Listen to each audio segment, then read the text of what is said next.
Oo, yan o, may ano pa, hipon na maliit. Pansit-pansita naman ang nakalagay na pangalan niya. Sinara ng sapo. So, hugasan lang daw at saka babantian na mainit na tubig. Then lalagyan ng kamatis, sibuyas, and then yun na. So, isa siyang uri ng seaweeds. At hinugasan ko na nga ito ng mga ilang beses. Kailangan talaga kasi galing ito sa dagat. May mga buha-buhangin pa nga eh. Curious talaga yung anak ko. Di siya makapaniwalang seaweeds daw ito. Sabi niya, pansit canton ba yan? Ito yun.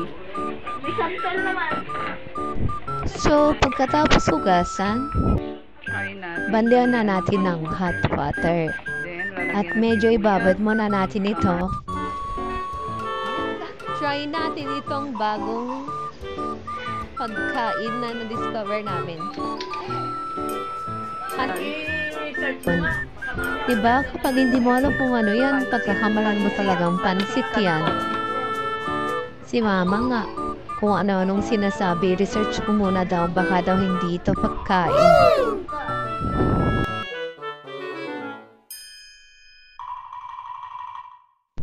Ang seaweeds ay isang superfoods.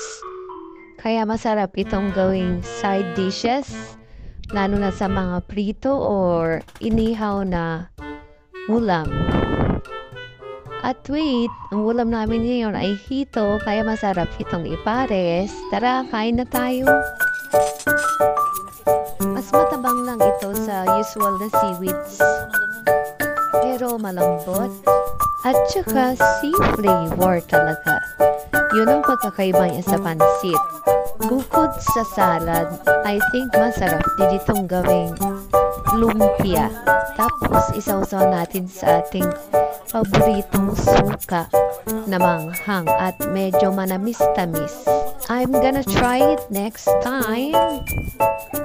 Bilang mahilig magluto kahit ano, gusto kong tikman, pero lang dinuguan. Swear.